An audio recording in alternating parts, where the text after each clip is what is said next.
الشيطان الرجيم بسم الله الرحمن الرحيم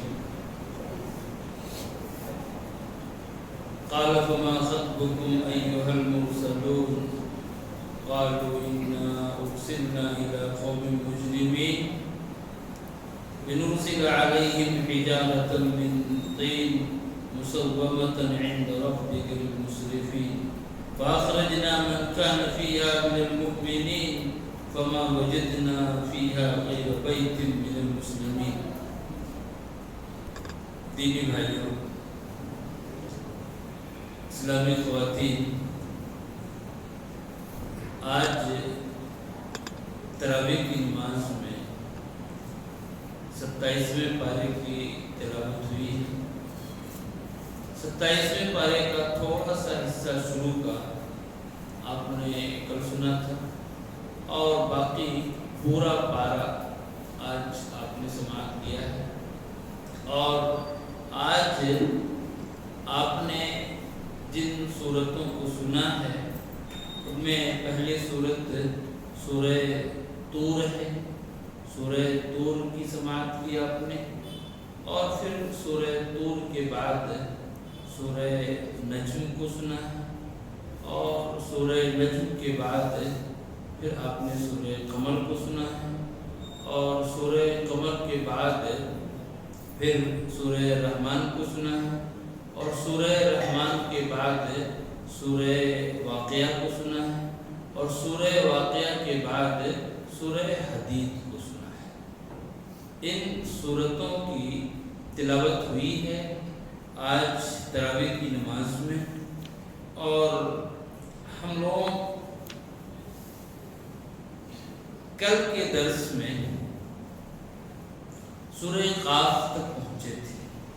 پوری کوشش کے باوجود سورہ ذاریات کو ٹچ نہیں کر سکے تھے، تو یہیں سے شروع کرتے ہیں اور جہاں تک پہنچ سکیں گے وہاں تک کا درس ہوگا، اور باقی انشاءاللہ کل رات میں وقت تھوڑا زیادہ رہے گا، کچھ باتیں اور آ جائیں گی، کچھ تھوڑی سی زیادہ باتیں آ جائیں گی۔ لیکن پہلی سورت جو آج کے درس میں ہے وہ سورہ ذاریات ہے۔ سورہ ذاریات میں اللہ رب العالمین نے اپنے پیارے بندوں کی، محبوب بندوں کی 3 صفتیں بیان کی اللہ رب العالمین نے۔ ظاہر سی بات ہے کہ اگر پوچھا جائے ہم میں سے کسی سے بھی کہ اللہ کا محبوب بننا چاہتے ہو، ہر آدمی کہے گا کہ ہاں ٹھیک ہے بننا چاہتے ہیں، کوئی بھی مسلمان اس سے انکار نہیں کرے گا۔ لیکن ظاہر ہے کہ اللہ رب العالمین کی محبوبیت ویسے ہی نہیں ملے گی۔ اللہ رب العالمین نے یہاں پر 3 صفتیں بیان کی ہیں ان لوگوں کی، ان متقیوں کی، پرہیزگاروں کی، جو اللہ رب العالمین کی جنت کے مستحق ہوں گے۔ ان کی 3 صفتیں اللہ نے یہاں بیان کی۔ کیا فرمایا؟ کانوا قلیلا من اللیل ما یہجعون، وہ پوری رات سوئے نہیں رہتے، بلکہ رات کا کچھ حصہ وہ سوتے ہیں اور کچھ حصہ کیا کرتے ہیں؟ اپنے رب کو راضی کرنے کے لیے جگتے ہیں، رات میں وہ رب کی عبادت کرتے ہیں۔ ایک صفت تو یہ بیان کی اللہ رب العالمین نے اپنے ان پرہیزگار بندوں کی، نیک بندوں کی، کہ وہ پوری رات سوئے نہیں پڑے رہتے۔ یہاں فجر کی نماز کی بات نہیں ہو رہی ہے، بلکہ اس کے علاوہ نیکی کی بات ہو رہی ہے۔ اب ظاہر سی بات ہے کہ ایک ایسے معاشرے میں، ایسے سماج میں جہاں لوگ فجر کی نماز سے بھی غافل ہوں، ان کے سامنے کوئی اور بات کرنے کا مطلب کیا ہے؟ اس کے علاوہ ایسا نہیں کہ وہ فجر تک سوئے پڑے رہ گئے، نہیں، بلکہ رات میں کچھ سوئے اور کچھ حصہ جگ کر کے اپنے رب کو راضی کیا، اللہ رب العالمین کی عبادت کی۔ ہمارے رسول اکرم صلی اللہ علیہ وسلم کے بارے میں آپ سنتے رہتے ہیں کہ آپ رات میں سوتے بھی تھے، عبادت بھی کرتے تھے، تھوڑا سو لیا پھر لگ گئے عبادت میں، پھر نیند ٹوٹی پھر لگ گئے عبادت میں، اس طرح سے آپ کی رات گزرتی تھی۔ اللہ نے اس کو بیان کیا۔ دوسری صفت کیا ہے؟ وبالاسحار هم یستغفرون، اور سحر کے وقت وہ استغفار کرتے ہیں۔ سحر کا جو وقت ہوتا ہے، رات کا آخری حصہ، رات کا آخری پہر، جب رات کا 1/3 حصہ باقی بچتا ہے تو وہ وقت بہت ہی قیمتی ہوتا ہے، بہت قیمتی وقت ہوتا ہے، اور اس وقت استغفار کی یا دعا کی بڑی اہمیت ہوا کرتی ہے، بہت زیادہ۔ اور ہم نے سورہ یوسف میں سنا ہے کہ یوسف علیہ السلام کے بھائیوں نے ان کے ساتھ کیا کیا کیا تھا، اور بعد میں ان بھائیوں نے اپنے والد سے کہا کہ ہمارے لیے استغفار کیجیے، آپ اپنے رب سے استغفار کیجیے۔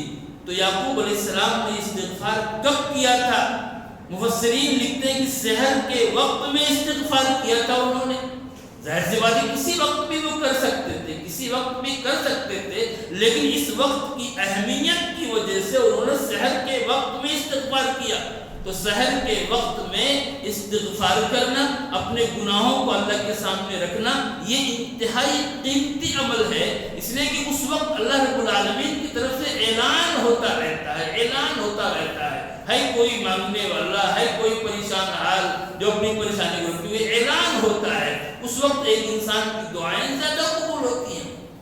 آپ خود سوچیں، ایک انسان آپ سے کچھ لینے کے لیے آئے تو ایسے ہی کسی بھی وقت آ جائے، لیکن اگر کوئی انسان ایسے وقت میں آتا ہے جب آپ بالکل اسی کام کے لیے اپنے آپ کو الگ کر چکے ہوں، آپ کا ایک شیڈول ہو، ٹائم ہو کہ آپ 24 گھنٹے میں 1 گھنٹے کے لیے آپ بیٹھتے ہیں جس میں آپ لوگوں کی باتوں کو سنتے ہیں اور جو کچھ ان کی پریشانیوں کو دور کرتے ہیں، اگر کوئی آدمی اس ٹائم میں آئے گا تو آپ بہت آسانی سے کام کر دیں گے۔ تو یہ ٹائم جو ہوتا ہے سحر کا وقت، اللہ رب العالمین کی طرف سے اعلان ہوتا ہے۔ تو یہ کہ بالاسحار هم یستغفرون وفی اموالہم حق للسائل والمحروم، اور ان کے مالوں میں سائل اور محروم کے لیے حق ہوتا ہے۔ تیسری صفت ہے، اللہ نے کہا کہ صرف استغفار سے کام نہیں چلے گا، ایسا نہیں کہ رات میں اٹھ کر کے دعا کرتے رہے، استغفار کرتے رہے، صرف اس سے کام نہیں چلے گا، صرف توبے سے کام نہیں چلے گا، بلکہ اس کے ساتھ ساتھ ضروری ہے کہ اللہ کی راہ میں خرچ بھی کرو، اللہ کی راہ میں خرچ بھی کیجیے۔ یہ بہت بنیادی چیز ہے، بہت بنیادی چیز۔ آپ ذرا دیکھیے اس کے اندر کہ ایک انسان اگر کسی سے محبت کرتا ہو تو وہ محبت مضبوط اور پکی کب ہوتی ہے؟ جب وہ اس کے لیے خرچ کرتا ہے، جب وہ اس کے لیے خرچ کرتا ہے۔ ایک نوجوان کو دیکھیے، اس کو کسی سے عشق ہو جائے، کچھ بھی ہو جائے، جب تک وہ مال کو نہیں خرچ کرتا ہے اس وقت تک اس کے اندر مضبوطی نہیں آتی ہے۔ اللہ رب العالمین یہ کہہ رہا ہے کہ اگر تم کو مجھ سے محبت ہے تو تم میرے راہ میں اپنے مال کو خرچ کرو۔ اس محبت کو ثابت کرنے کے لیے تمہیں جو ہے اللہ کی راہ میں مال کو خرچ کرنا پڑے گی۔ 3 صفتیں ہیں، ان 3 صفتوں کو اللہ نے بیان کیا اس کے اندر میں نیک بندوں کی۔ اور آگے اللہ نے کیا فرمایا؟ وَفِي السَّمَاءِ رِزْقُكُمْ وَمَا تُوعَدُونَ، آسمان میں تمہاری روزی ہے، آسمان میں تمہاری روزی ہے، اور ہم تلاش کہاں کرتے ہیں؟ زمین میں، دکان میں، یہاں وہاں تلاش کرتے ہیں۔ اللہ کہہ رہا ہے کہ تمہاری روزی کہاں ہے؟ آسمان میں ہے۔ ایک انسان ڈھونڈتا کہاں ہے؟ زمین میں ڈھونڈتا ہے، ظاہر ہے اس کو زمین ہی میں ڈھونڈنا ہے، ڈھونڈنا اس کو روزی زمین ہی میں ہے، آسمان پہ چڑھ کے تو جائے گا نہیں، لیکن ہے روزی آسمان میں۔ جس چیز کو وہ تلاش کر رہا ہے اس کا فیصلہ آسمان میں ہونا ہے، آسمان میں جتنا فیصلہ ہوگا اتنا ہی ایک انسان کو مل پائے گا۔ اللہ نے اس چیز کو بیان کیا ہے۔ اور آگے اللہ رب العالمین نے ابراہیم علیہ السلام کا تذکرہ کیا ہے، ان کے پاس جو مہمان آئے تھے، ان مہمانوں کی انہوں نے کیسی ضیافت کی، کیسی میزبانی کی، اللہ نے اس کو بیان کیا ہے۔ آپ دیکھیے اس کتاب کو، قرآن کریم کو، کہ کیسی کتاب ہے، عجیب و غریب کتاب، کسی چیز کو اس کتاب میں چھوڑا نہیں ہے۔ ایسا نہیں کہ آپ کو عقیدہ بتا دیا ہو، عبادت بتا دیا ہو، کچھ اعمال بتا دیے ہو، ایسا نہیں کیا ہے۔ چھوٹی سے چھوٹی چیز کو، بڑی سے بڑی چیز کو، ہر چیز کو اس کتاب میں بیان کر دیا ہے۔ ایک انسان کے یہاں مہمان آ جائیں تو ان مہمانوں کی ضیافت کیسے کرے گا اس کو اس کتاب میں بیان کیا ہے۔ اللہ نے ابراہیم علیہ السلام کو تذکرہ کیا ہے کہ هل اتاك حدیث ضیف ابراہیم المکرمین اذ دخلوا علیہ فقالوا سلاما قال سلام قوم منکرون، وہ مہمان جو آئے تھے انہوں نے سلام کیا۔ معلوم یہ ہوا کہ ایک انسان اگر کسی کے گھر جاتا ہے تو سلام کرنے کی ذمہ داری اس کی بنتی ہے جو وہاں پہنچ رہا ہے، جا رہا ہے۔ وہ سلام کرے گا اور گھر والا اس کے سلام کا جواب دے گا، وہ وعلیکم السلام کہے گا۔ اس کے بعد دیکھیے کیا کہا قرآن نے، فراغ الی اہلہ فجاء بعجل سمین، مہمان جیسے پہنچے فوراً ابراہیم علیہ السلام اپنے گھر میں گئے اور ایک موٹے بچڑے کو لا کر کے مہمانوں کے سامنے پیش کر دیا۔ یعنی کوئی بہت چھوٹی موٹی معمولی چیز نہیں، رحمت پورا بچڑا پیش کر دینا یہ تو بہت بڑی ضیافت ہوتی ہے، بڑی تقریب ہوتی ہے۔ اس کو لا کر کے پیش کر دیا ابراہیم علیہ السلام نے، اور یہ بھی نہیں کہ مہمانوں سے پوچھا نہیں۔ آج ایک فیشن یہ بھی ہے، مہمان کی دور سے آئے گا، وہ پہنچتا ہے تو اس سے پوچھا جاتا ہے کیا کچھ لیں گے آپ، کچھ کھانا چاہتے ہیں، کچھ پئیں گے آپ، اس طرح کا ڈسکس ہوتا ہے، پوچھا جاتا ہے۔ آپ دیکھیے ابراہیم علیہ السلام کی سنت کو، نہیں کچھ نہیں، کوئی سوال نہیں، مہمان آئے اندر گئے اور جو کچھ موجود تھا لا کر کے وہاں حاضر کر دیا۔ اور مہمان تو انسان تھے نہیں، فرشتے تھے، وہ فرشتے تھے، انسانی شکل میں آئے تھے، ظاہر انہیں کھانے سے کیا مطلب، جب دیکھا کہ مہمان کھا نہیں رہے تو کیا کہا، الا تاکلون، کیا کہا اللہ تعالیٰ، یہ نہیں کہا کہ تم کھاؤ جی، کھاتے کیوں نہیں، کھاؤ جی، اسے نہیں، اللہ تعالیٰ آپ کھاتے کیوں نہیں ہیں۔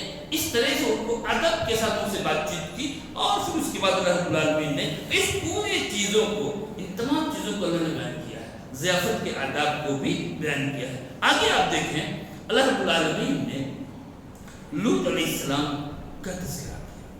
لوط علیہ السلام کی جو قوم تھی، قوم لوط، آپ نے بارہ سنا، اس پوری بستی کو الٹ پلٹ دیا گیا، پوری بستی بالکل تہو بالا کر دی گئی، الٹ پلٹ دی گئی۔ اب سوال یہ اٹھتا ہے کہ چونکہ انہوں نے الٹا کام کیا تھا، قوم لوط نے الٹا کام کیا، اس لیے ان کو الٹ دیا گیا، اللہ رب العالمین نے خواہش کی تسکین کے لیے جو طریقہ بتایا تھا اس کو چھوڑ کر کسی اور چیز کو اختیار کیا، تو الٹا کام کیا، تو ان کو کیا کیا گیا، الٹ دیا گیا۔ اس کو کہتے ہیں جزاء من جنس العمل، ایک انسان کا کام جیسا ویسے ہی اس کو بدلا، الٹا کام کیا، بستی الٹ دی گئی۔ اب یہاں سوال یہ پیدا ہوتا ہے کہ کیا ان میں کوئی اچھا آدمی تھا بھی، اس بستی میں کوئی تھا اچھا آدمی، یا سب کی سب برے تھے، کوئی تھا بھی اچھا؟ اس کا جواب دیا ہے قرآن نے، فما وجدنا فیہا غیر بیت من المسلمین، ہم نے اس میں صرف ایک گھر پایا مسلمانوں کا، صرف ایک گھر، اس کے علاوہ پوری کی پوری بستی خراب تھی، ایک گھر کے علاوہ پوری بستی، سارے کے سارے لوگ کیا خراب تھے، جو قرآن کہہ رہا ہے۔ تب ان کے اوپر عذاب آیا۔ اللہ رب العالمین کا عذاب ایسے نہیں آتا ہے، اللہ رب العالمین کا عذاب اس میں پوری بستی خراب تھی۔ اس کے اندر ایک داعی کے لیے جو دعوت کا کام کرتا ہو، اللہ رب العالمین کے دین کی دعوت دیتا ہو، اس کے لیے اس میں بڑی نصیحت ہے، بڑی عبرت ہے کہ آپ دیکھو تو صحیح، لوط علیہ السلام اللہ کے نبی ہیں، پیغمبر ہیں، ظاہر ہے انہوں نے بڑی محنت سے دعوت کا کام کیا ہوگا، لیکن ایک گھر صرف ایک گھر، باقی کوئی ان کی بات کو نہیں مانا۔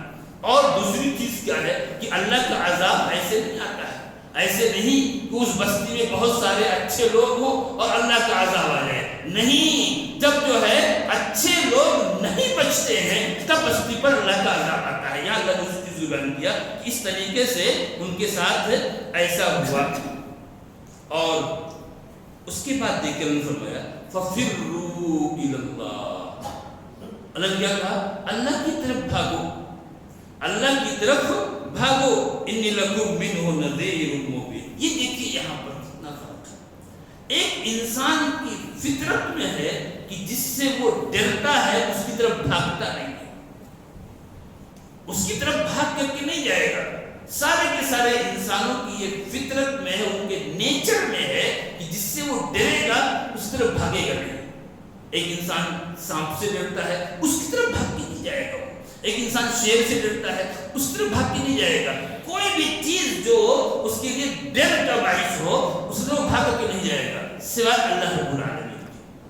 اللہ رب العالمین سے ایک انسان ڈرتا بھی ہے اور اللہ کی طرف وہ بھاگتا بھی ہے. اللہ کی طرف وہ انسان کیا کرتا ہے؟ بھاگتا بھی ہے. صرف اور صرف اللہ رب العالمین کی ہستی ایسی ہے جس سے ایک انسان ڈرتا بھی ہے اور اس کی طرف بھاگتا بھی ہے. اس کو حکم بھی ہے کہ اللہ کی طرف کیا ہے؟ بھاگو.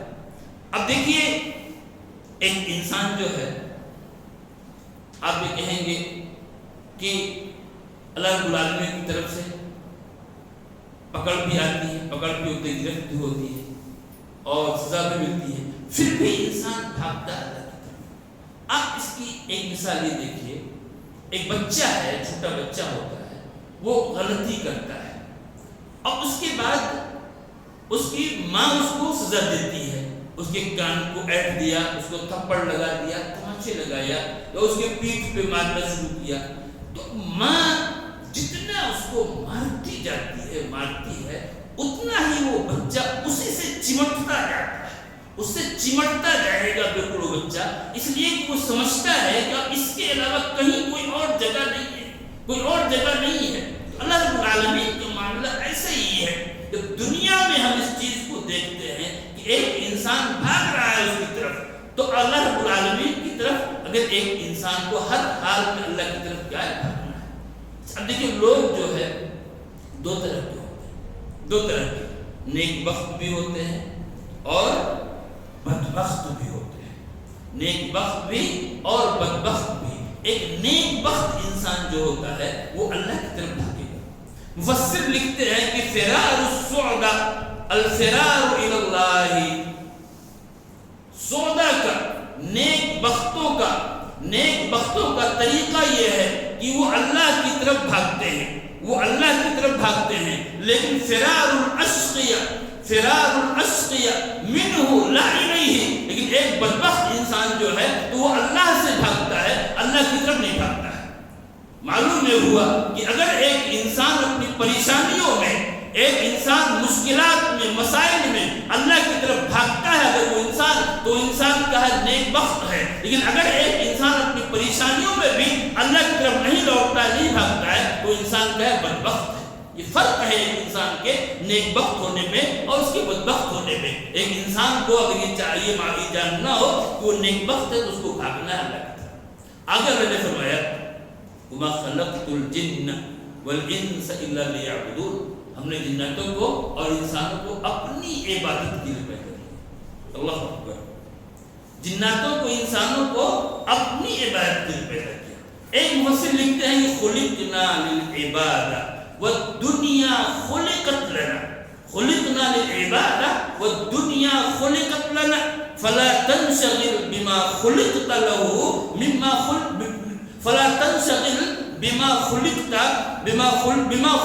لك مما خلقت له. کیا ہے؟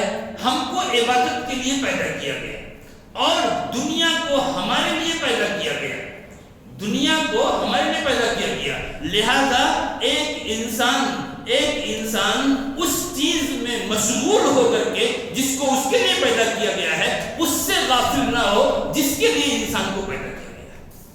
اس سورج کو اللہ نے انسان کے لیے بنایا, اس چاند کو اللہ نے انسان کے لیے بنایا. ایسے ہی یہ زمین یہ انسان کے لیے ہے, یہ دریا, یہ ہوائیں, یہ ساری کی ساری چیزیں انسان کے لیے ہیں. یہ سب کی سب انسان کے لیے بنائی گئی ہیں. پھر انسان کس کے لیے بنایا گیا ہے؟ اپنے رب کے لیے, اللہ کے لیے بنایا گیا.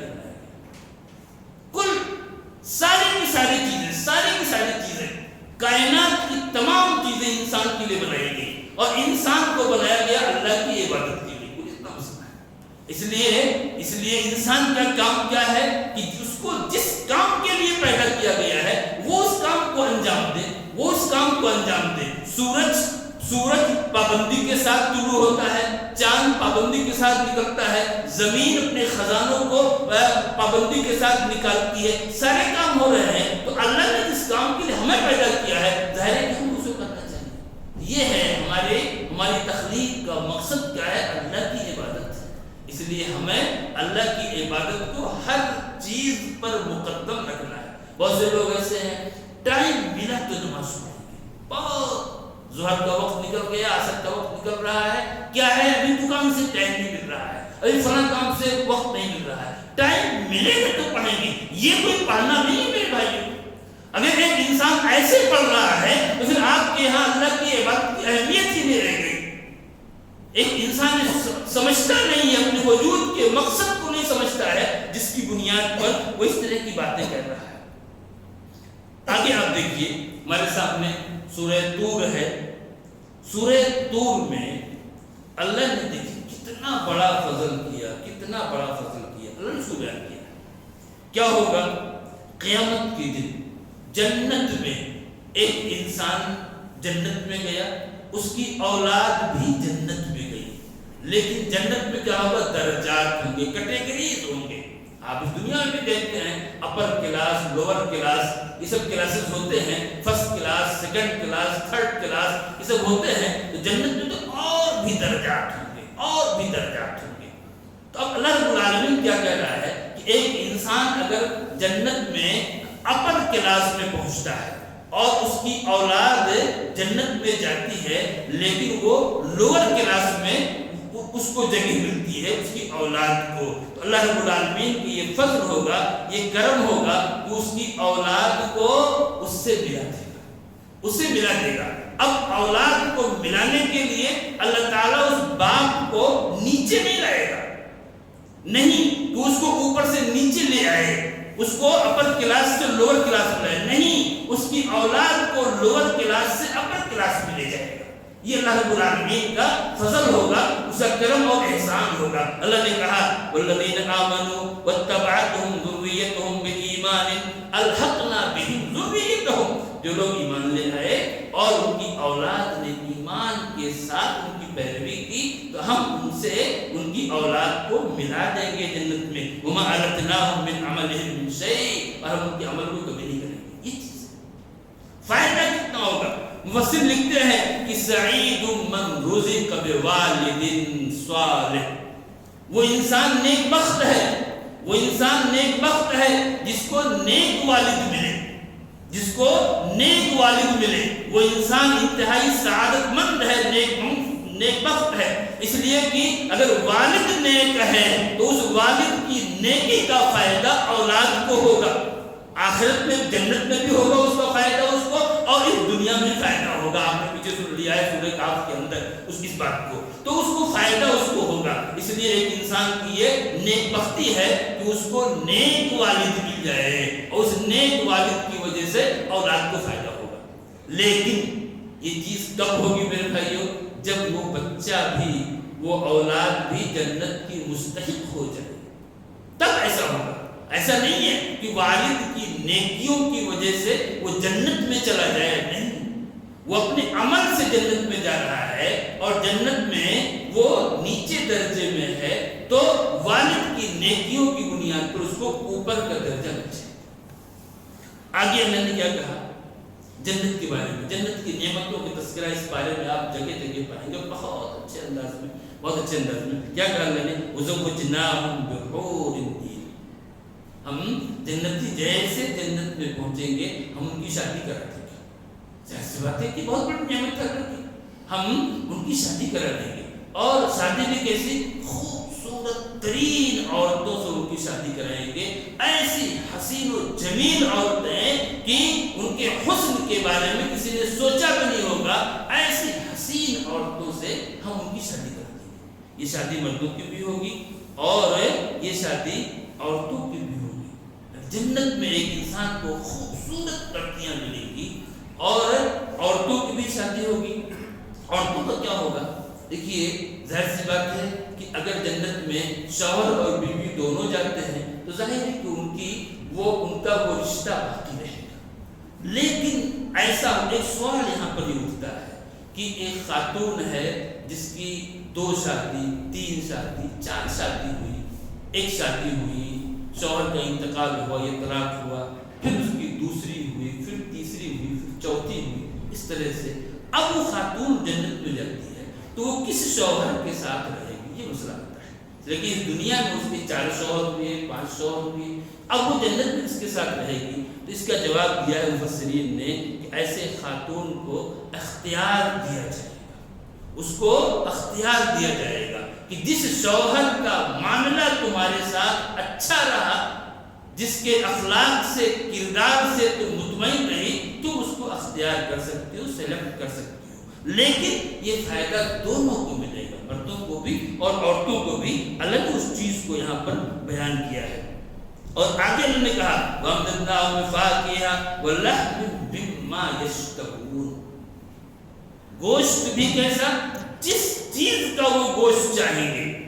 آج کیا ہے، انسان کے سامنے بکرا ہے، مرغا ہے، مچھلی ہے، قرآن میں کہہ رہا ہے کہ جس چیز کا گوشت چاہیں گے، جیسی بھی کوئی چڑیا، نفیس سے نفیس چڑیا ہو، اس کا گوشت چاہیں گے، وہ بھی ان کے سامنے کیا ہوگا؟ جنت کے حاصل ہوگا۔ یہ جنت کی نعمتیں ہیں، اور دیکھیں جو قرآن میں اس کو بیان کیا گیا ہے۔ اور پھر وہ جنتی جب جنت میں جائیں گے تو آپس میں بات